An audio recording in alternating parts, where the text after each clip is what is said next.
Bonjour, c'est Franck Salaberry de Vabi, votre ami basque dans l'immobilier.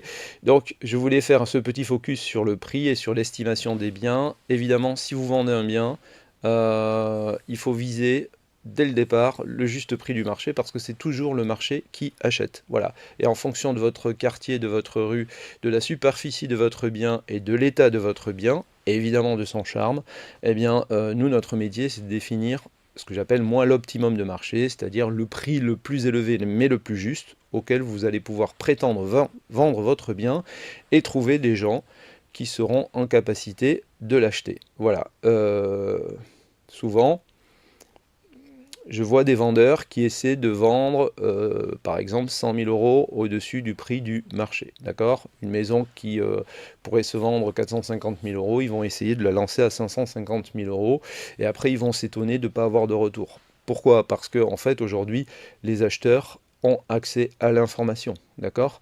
Nous, on est là pour servir de casque bleu, d'arbitre, de modérateur entre un vendeur et un acheteur autour du juste prix du marché. Et ça, c'est important et c'est notre vocation, en plus d'organiser évidemment les visites, la commercialisation, les relations avec les notaires. Mais si vous essayez d'entrer, de mettre un prix trop cher, voilà, qu'est-ce qui va se passer? Vous allez lancer votre bien, les gens qui vont voir votre annonce ont bien conscience très vite, ils vont avoir conscience que votre prix est au-dessus du marché, donc ils vont prendre votre bien en grippe.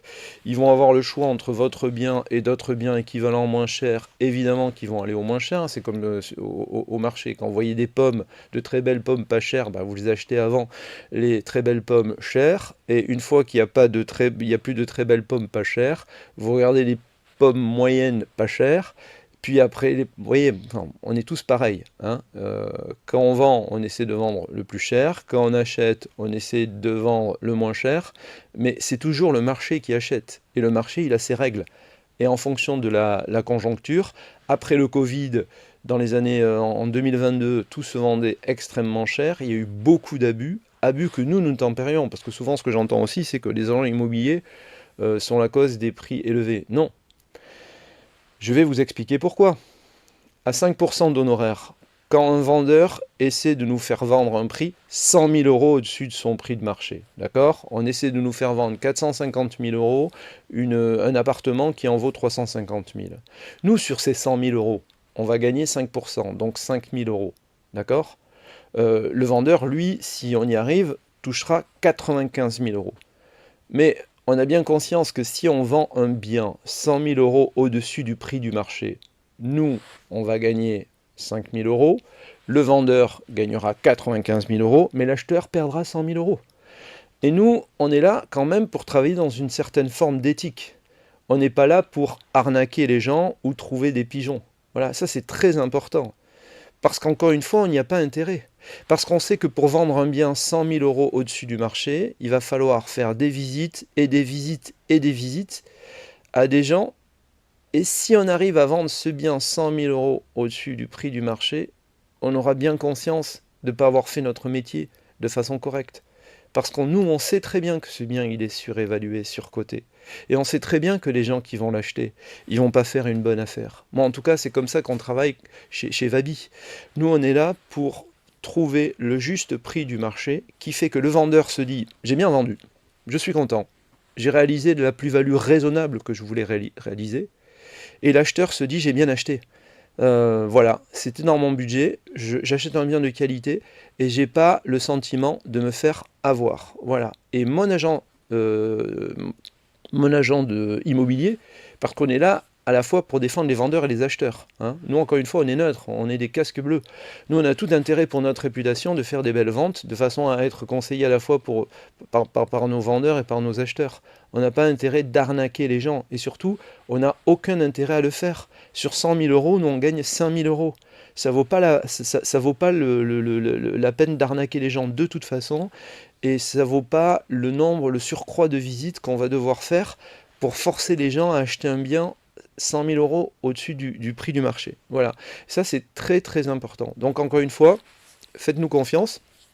C'est vrai que vous connaissez très bien votre bien, mais nous, des biens, moi j'estime entre 5 et 10 biens par jour. Voilà. Donc, les biens, on les connaît. C'est-à-dire que on connaît le foncier, on a des outils pour s'informer de toutes les ventes qu'il y a eu dans votre quartier. On connaît les prix du mètre carré de chaque ville, évidemment, de chaque quartier, évidemment, et de chaque rue, évidemment. Donc, quand un client nous dit ouais, mais je comprends pas, mon voisin a vendu une maison équivalente 200 000 euros de plus. Non, mais c'est parce que la maison, elle n'était pas équivalente. Le terrain était plus grand, il y avait une piscine, il avait refait sa salle de bain, sa cuisine, enfin, il n'y avait pas de travaux, il y avait une pompe à chaleur. Il n'y a pas de miracle dans notre métier. Ou alors il a menti. Souvent, ça m'arrive aussi. On contrôle avec les clients en disant, tiens, votre voisin vous a dit qu'il avait vendu 700 000 euros. Nous, on se connecte sur les notaires de France ou sur l'administration fiscale ou via les logiciels professionnels qu'on a, et on se rend compte finalement qu'il avait vendu 150 000 euros de moins que ce qu'il avait annoncé à ses copains boulistes. Je dis ça parce que ça m'est arrivé il n'y a pas longtemps à Biarritz. Voilà, club de boules de Biarritz. Quelqu'un qui avait dit qui s'était vanté, qu'il avait vendu son bien 170 000 euros, d'ailleurs c'était de plus que ce qu'il avait dit à ses copains de boules. Voilà, c'est pas bien. Bonjour à tous les boulistes de France et du Pays Basque. Voilà, donc il y a un prix du marché, il faut le respecter. Évidemment, il faut viser une juste plus-value qui tient compte dans la durée. Si ça fait 30 ans que vous êtes dans une maison au Pays Basque, évidemment, elle a pris beaucoup de valeur depuis 30 ans. Si en plus vous avez fait des travaux, il faut présenter des factures. Si vous avez fait 100 000 euros de travaux, évidemment qu'il faut qu'il y ait un retour sur investissement en fonction de la durée. Vous avez profité de ce bien, donc c'est un investissement, il y a une décote, mais évidemment il faut que vous récupérez une partie. Si vous avez construit une piscine il y a 2 ans, évidemment il faut que ça soit intégré dans le prix, mais encore une fois, il y a un juste prix du marché. Et ça ne sert à rien de prendre un faux départ. En général, dans l'immobilier, quand vous partez avec un prix trop élevé, ça se retourne contre vous. Et c'est jamais bon, ni pour vous, ni pour les acheteurs, ni pour votre bien, surtout qui se décote. Alors, c'est pas une malédiction sur le bien, mais quand un bien reste plus de 6 mois à la vente, même si c'est pas le cas, les gens se disent il y a un loup. Voilà, il y a des gens qui l'ont visité avant moi, ils l'ont pas acheté, c'est que ce bien doit avoir des défauts. Et des fois, c'est pas du tout le cas. Voilà, raison de plus pour prendre un bon départ, quoi. Voilà, à très vite, au revoir.